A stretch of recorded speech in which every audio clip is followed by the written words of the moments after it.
सुप्रभात विद्यार्थियों,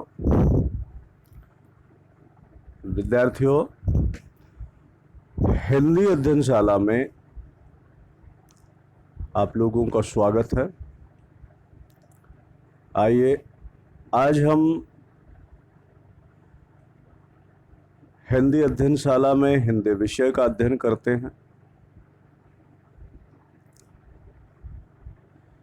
यदि आप लोग पठन सामग्री लेकर अध्ययनशाला में उपस्थित नहीं हैं तो वीडियो को रोककर अध्ययन सामग्री लाएं, इसके बाद अध्ययन में शामिल हों। आज हम पाठ 2 संधि नामक पाठ से दूसरे प्रकार की संधि व्यंजन संधि को पढ़ेंगे, समझेंगे। आज की पाठ योजना में पुनरावृत्ति, पठन पाठन और अभ्यास कार्य तीनों शामिल है। सबसे पहले देखते हैं पिछली पाठ योजना में जो हमें प्रश्न दिए गए थे उनके उत्तर क्या होंगे। विद्यार्थियों, पिछली पाठ योजना में हमें पाठ 2 संधि नामक पाठ से व्यंजन संधि शीर्षक के अंतर्गत पाठांक पृष्ठ संख्या 15, 16 एवं 17 के माध्यम से दी गई विषय वस्तु को पढ़ने व समझने के लिए कहा गया था। तो मुझे पूर्ण उम्मीद है आप लोगों ने इसे पढ़ा होगा, समझा होगा। आइए आज हम इन्हीं पाठांक पृष्ठ संख्या 15, 16 एवं 17 की पुनरावृत्ति करते हैं।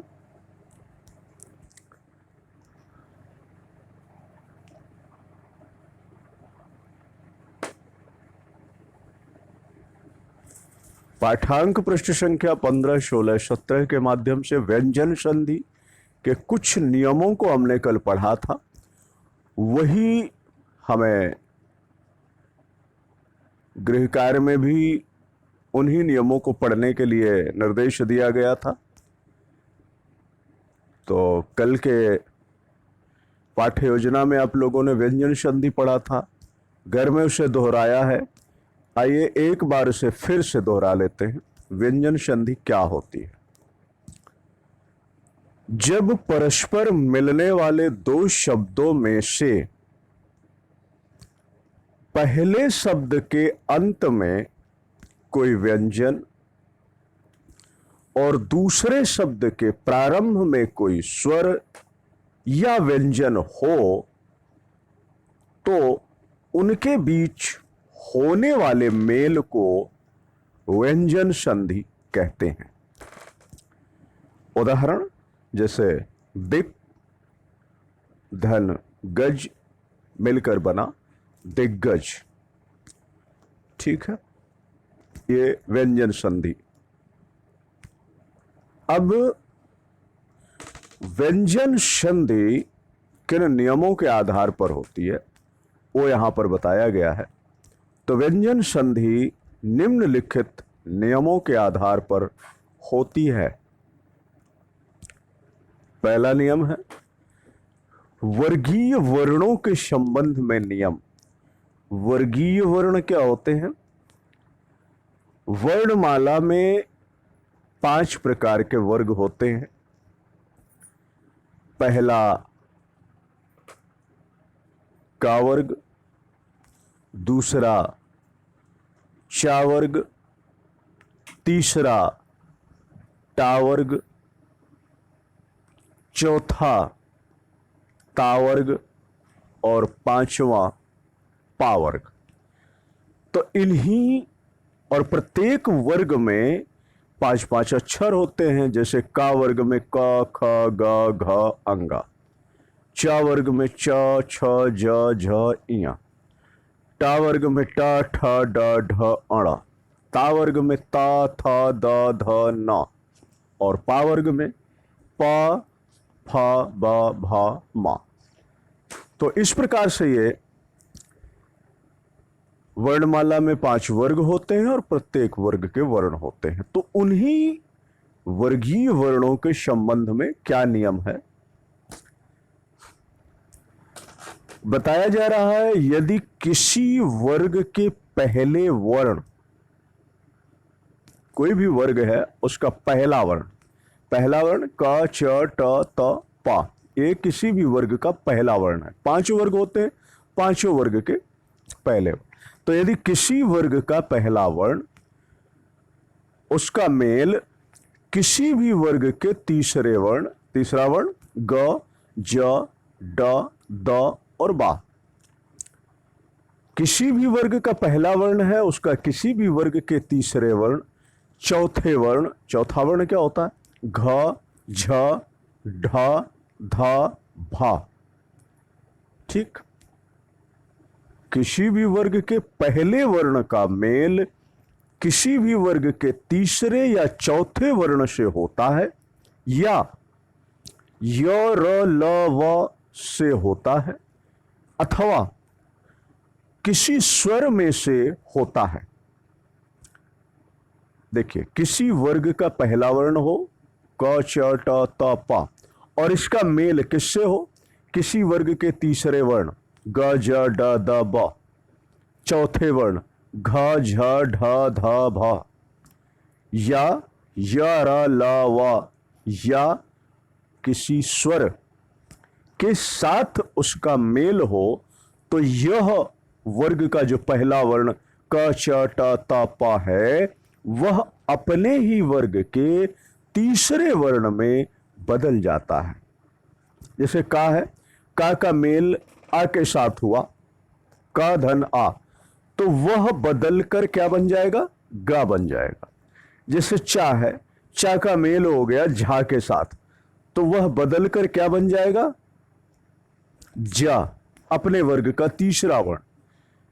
टा है, टा का मेल जा के साथ हो गया, तो वह बदल कर क्या बन जाएगा? डा बन जाएगा।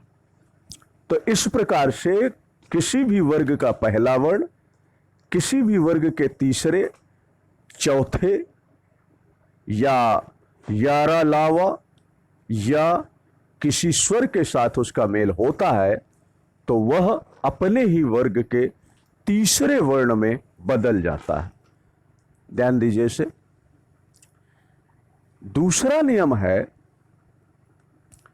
यदि किसी वर्ग के पहले वर्ण क, च, ट, त, प का मेल किसी भी वर्ग के पांचवें वर्ण अंग, इया, अण, न, म, इन्हें पंचम वर्ण भी कहते हैं। यानी किसी भी वर्ग के सभी वर्गों के जो अंतिम या जो पांचवा वर्ण होता है, इन पांचों वर्णों के समूह को पंचम वर्ण कहा जाता है। तो किसी भी वर्ग के पहले वर्ण का मेल किसी भी वर्ग के पांचवें वर्ण अर्थात पंचम वर्ण से हो, तो वह वर्ण अपने वर्ग के पांचवें वर्ण अर्थात पंचम वर्ण में बदल जाता है। जैसे का मेल अणा के साथ हुआ, तो ये का बदलकर अंगा हो जाएगा।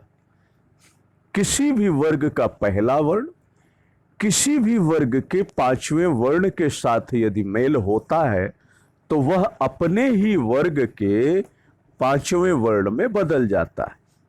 जैसे का मेल अणा के साथ हुआ, तो वो बदलकर हो जाएगा अंगा।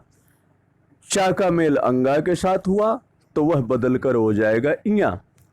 ता का मेल मां के साथ हुआ, तो वो बदलकर हो जाएगा ना।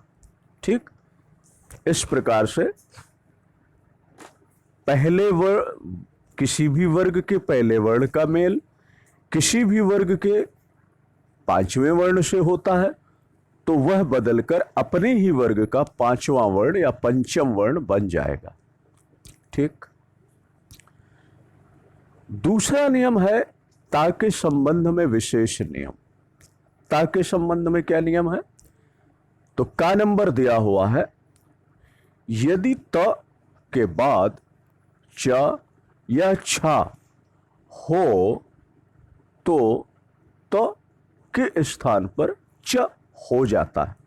ध्यान दीजिए, यदि त के बाद च या छा आया है तो वह जो त था वह बदलकर चा हो जाएगा।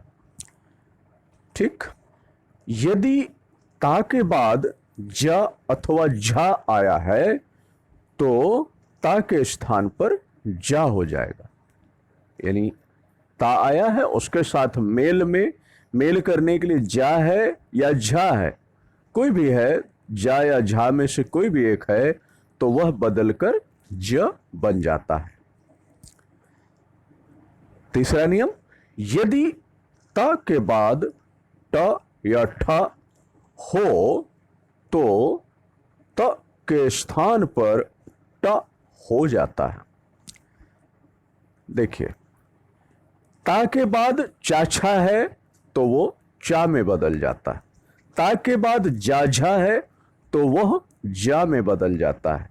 ता के बाद यदि टा या ठा है तो वो ट में बदल जाता है। अब ये तीन नियमों से आपको यह पता चला। आगे, यदि ता के बाद डा या ढा है तो ता के स्थान पर क्या हो जाएगा? ड हो जाएगा। यदि ता के बाद ला है, ला हो, तो ता के स्थान पर क्या हो जाएगा? ल हो जाएगा। यदि ता के बाद सा हो तो ता के स्थान पर च और सा के स्थान पर छ हो जाता है। यहां पर ध्यान दीजिए, ता के बाद यदि श आया है तो अब यहां पर ता और स दोनों बदलेंगे, तो त के स्थान पर च और स के स्थान पर छ हो जाता है। यदि ता के बाद हा हो तो ता बदलकर द और हा बदलकर धा हो जाता है। ठीक है, फिर से एक बार देखिए, यदि ता के बाद डा या ढा हो तो वह ता डा में बदल जाता है। यदि ता के बाद ला हो तो वह ता के स्थान पर सिर्फ ला हो जाता है। यदि ता के बाद सा हो तो ता के स्थान पर च और सा के स्थान पर छ हो जाता है। यदि ता के बाद हा हो तो ता के स्थान पर दा और हा के स्थान पर धा हो जाता है।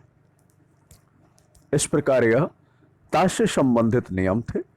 अब छा के संबंध में विशेष नियम।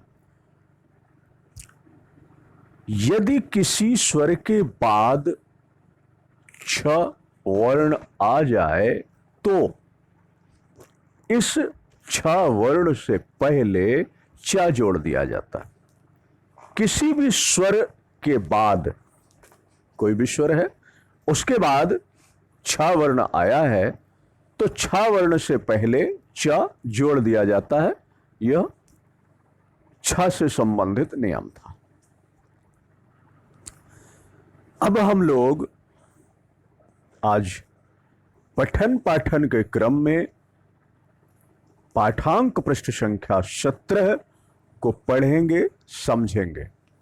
विद्यार्थियों, अब आप लोग, यदि आप लोगों ने अभी तक अपनी पाठ्य पुस्तक, अपने व्याकरण की पुस्तक को खोला नहीं था तो अब खोल लीजिए।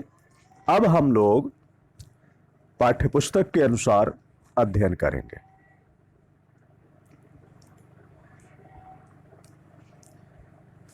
कल हम लोगों ने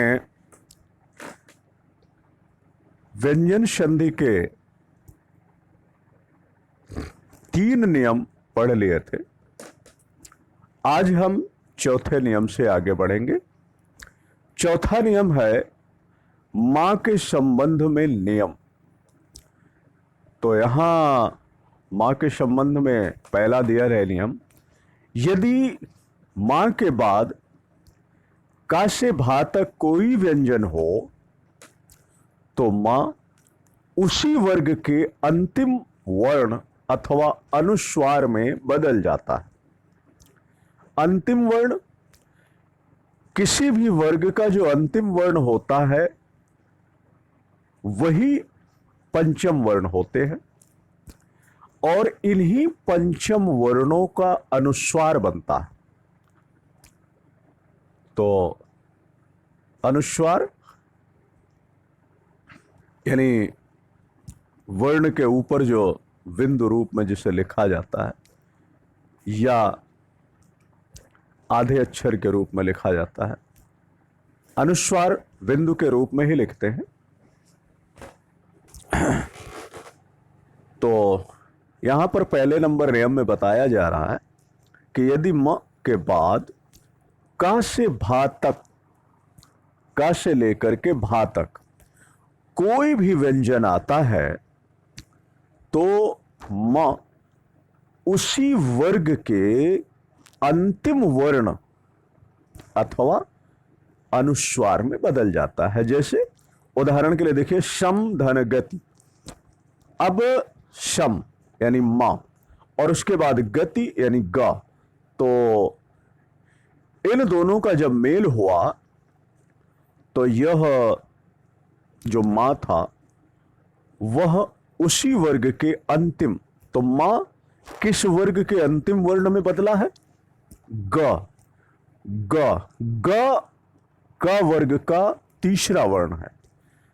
तो का वर्ग का अंतिम वर्ण अंगा होता है, इसलिए यह सम धन गति मिलकर बना संगति। संगति दो प्रकार से लिखा गया है, एक में पंचम वर्ण को हलंत लगाकर लिखा गया और दूसरा तरीका था अनुस्वार के रूप में। ठीक, तो संगति इस प्रकार से लिखा जा सकता है। संगत की संधि विच्छेद करेंगे तो होगा सम धन गति। इसी प्रकार शम धन ध्या तो मिलकर बना संध्या। यहां पर मां और धा की संगति हुई तो वह धा के वर्ग का अंतिम वर्ण न बन गया। अब धा का वर्ग क्या होता है? तो धा का कोई वर्ग नहीं होता, लेकिन धा ता वर्ग में होता है। ता, थ, द, ध, न। तो धा जिस वर्ग में होता है उस वर्ग का अंतिम वर्ण न होता है, तो ये ना में बदल गया। सम धन बंध, तो यह मिलकर हो गया संबंध। ठीक है। दूसरा नियम है, यदि मां के बाद मां आया हो तो मां का द्वित्व हो जाता है। यह द्वित्व क्या होता है? द्वित्व होता है कोई भी एक वर्ण है, उसी वर्ण का आधा अक्षर और पूरा अक्षर, यह द्वित्व होता है। जैसे आप लोगों ने पढ़ा होगा सच्चा, तो यहां पर सच्चा शब्द में चा का द्वित्व रहता है, यानी आधा चा और पूरा चा, तो यही है द्वित्व। तो यदि मां के बाद मां आता है, मां के बाद मां से मेल होता है, तो वह द्वित्व में बदल जाता है। जैसे सम धन मति, सम धन मति मिलकर बना सम्मति, सम्मति। इसी प्रकार सम धन मोहन मिलकर बना सम्मोहन। ठीक है। तो यहां पर मां धन मां मिलकर द्वित्व बन गया है। अभी तीसरा नियम है, यदि मां के बाद कोई अंतस्थ व्यंजन य, र, ल, व, अंतस्थ व्यंजन क्या होता है? य, र, ल, व, ये अंतस्थ व्यंजन होते हैं। यदि मां के बाद कोई अंतस्थ व्यंजन है अथवा ऊष्म व्यंजन ऊष्म व्यंजन क्या है?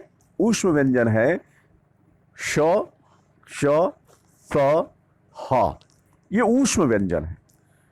तो यदि मां के बाद कोई अंतस्थ व्यंजन है या कोई ऊष्म व्यंजन है तो मां का अनुस्वार हो जाता है, तो मां अनुस्वार के रूप में बदल जाता है। जैसे समधन सार, तो मिलकर हो गया संसार। समधन स्मरण, मिलकर हो गया संस्मरण। सम धनवाद, मिलकर हो गया संवाद। सम धन योग, मिलकर हो गया संयोग। यहां पर एक शब्द अपवाद स्वरूप दिया है। इस शब्द में क्या है कि सम धन राट, इसको जब संधि की गई तो ये सम्राट बना। इस शब्द की जब संधि की गई तो ये क्या बना? सम्राट। समधन राट, सम्राट। यहां पर अनुस्वार नहीं आया, तो ध्यान दीजिए कि सम्राट में समधन राट संधि होने पर सम्राट शब्द बनता है। अगला नियम है पांचवा नियम, ना का अड़ा में बदल जाना। ना, ना अक्षर अड़ा में कब बदलता है वो नियम है यहां पर। यदि री, ऋष ऋषि, यदि री रा और श के बाद ना हो, हम मेल कर रहे हैं, री के बाद ना आ गया, रा के बाद ना आ गया, या ये षटकोण सा, इस सा के बाद ना आ गया, और इनके बीच में कोई स्वर या पा वर्ग का कोई वर्ण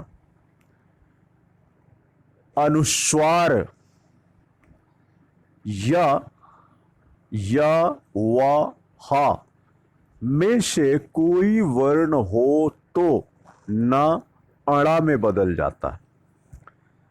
री के बाद ना हो, रा के बाद ना हो, सा के बाद ना हो, और इस ना, इनके बीच में, इन दोनों के बीच में, री और ना के बीच में कोई स्वर है या कोई पावर्ग का वर्ण है, अनुस्वार है, या य व ह में से कोई वर्ण है, तो ये न अड़ा में बदल जाता है। कैसे?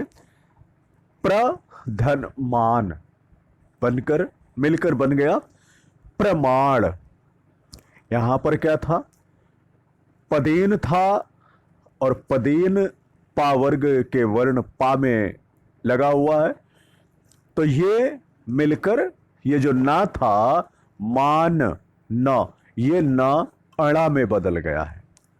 देखिए, रा के बाद कह रहे हैं ना हो,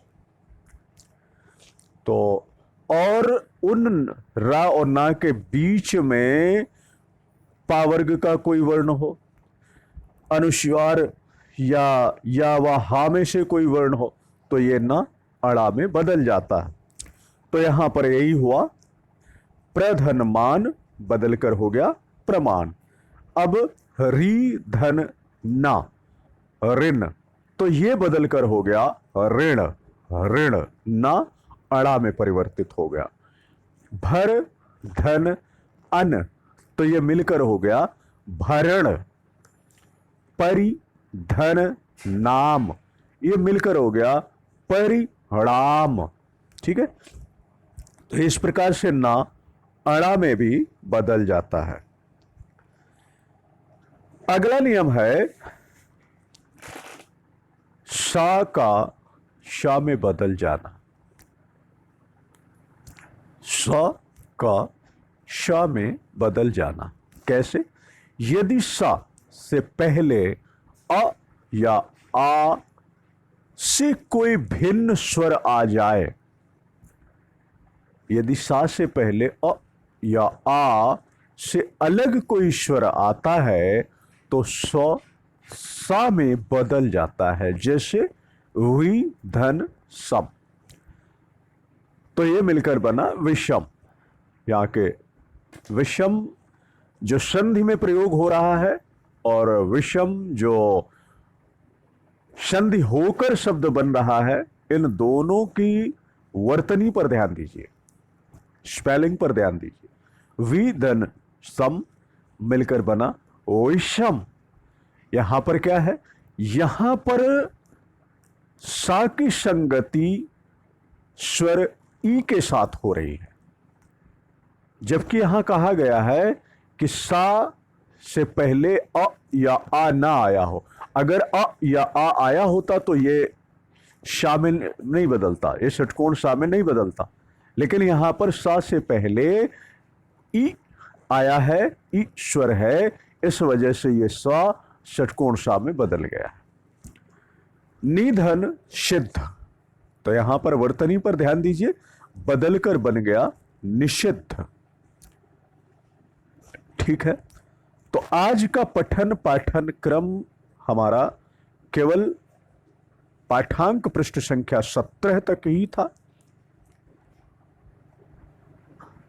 अब हम लोग अगले क्रम में बढ़ते हैं। आज का जो कार्य है,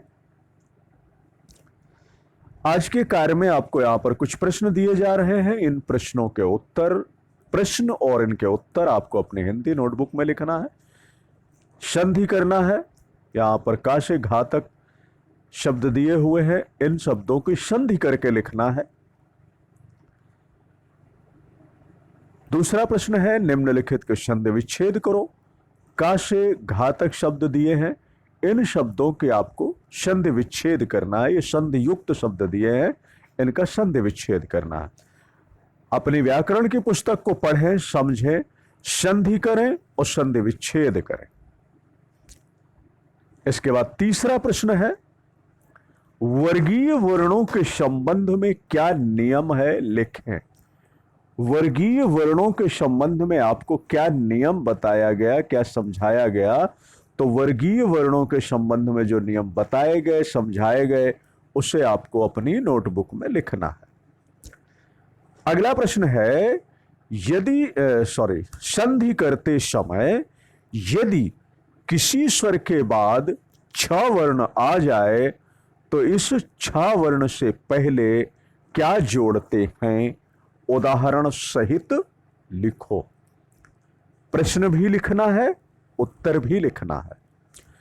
प्रश्न और उत्तर लिखते समय ध्यान दें, बहुत से बच्चे प्रश्न या उत्तर की हेडिंग नहीं लिखते हैं। प्रश्न को उन्होंने काले रंग के पेन से लिख दिया, वो प्रश्न हो गया। हेडिंग नहीं लिखा कि ये प्रश्न है कि उत्तर है, क्या है। बहुत जरूरी है, आप दूसरे रंग का पेन प्रयोग कर रहे हो, ठीक है, लेकिन प्रश्न की हेडिंग लिखना बहुत जरूरी है, उत्तर की हेडिंग लिखना बहुत जरूरी है। अभी जो आप लोगों के नोटबुक चेक हो रही है, उसमें बहुत से बच्चों के ऐसी नोटबुक मिली हैं जिन लोगों ने प्रश्न उत्तर लिखा है लेकिन प्रश्न और उत्तर की हेडिंग नहीं डाला, तो ये गलत बात है। ध्यान दीजिए, प्रश्न और उत्तर दोनों लिखना है, प्रश्न और उत्तर की हेडिंग भी लिखना है। ठीक है, पांचवा प्रश्न है, संधि करते समय यदि त के बाद ड या ढ हो तो ता के स्थान पर क्या हो जाता है, उदाहरण सहित लिखें। और इसके बाद छठवां प्रश्न है, पाठांक पृष्ठ संख्या 17 पढ़ें और समझें। यानी आज आप लोगों ने व्यंजन संधि के जिन नियमों का अध्ययन किया है, पाठांक पृष्ठ संख्या 17 के माध्यम से उन्हीं नियमों को व्याकरण पुस्तक के माध्यम से पुनः पढ़ें, समझें। ठीक है, इसके साथ आज का अध्ययन क्रम यहीं समाप्त होता है। धन्यवाद।